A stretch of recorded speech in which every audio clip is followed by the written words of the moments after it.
আচ্ছা, এর আগের পার্টে আমরা কি দেখেছি? মার্কেট, শেয়ার মার্কেট ওপেন হওয়ার সঙ্গে প্রাইস একেবারে আপ ট্রেন্ডে উঠে যায় না, কিংবা একেবারে ডাউন ট্রেন্ডে নেমে যায় না।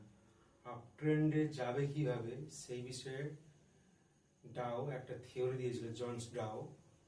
তো উনি বলছেন যে প্রাইস মুভমেন্ট হবে ধীরে ধীরে। কিভাবে?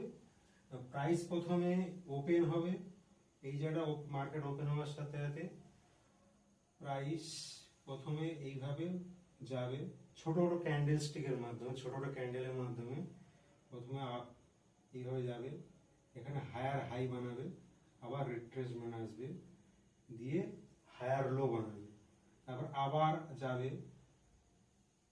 হায়ার হাই বানাবে, আবার রিট্রেসমেন্ট আসবে, হায়ার লো বানাবে, আবার যাবে, আপ ট্রেন্ডে যাবে, গিয়ে টোটাল হাই বানাবে, এই যে হাই প্রাইস।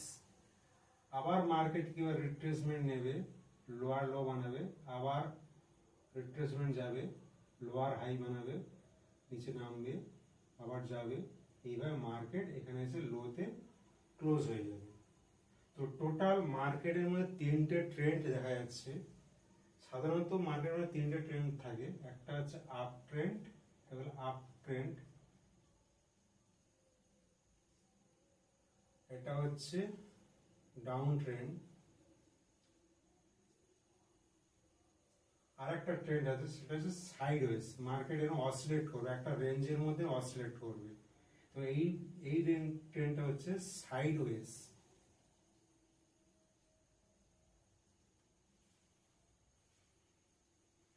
তো মার্কেট ওপেন হওয়ার সাথে সাথে কখনো একেবারে আপ ট্রেন্ডে যাবে না, এরকম higher high, higher low, higher high, higher low, higher high, হাইতে যাবে, তারপর আবার ডাউন ট্রেন্ডে নামবে, কিছুক্ষণ সাইডওয়েজে যাবে, এরকম কনসলিডেট ফেজ থাকবে, তারপরে লোয়ার লো বানাবে, lower high, lower low, lower high, একদম লো।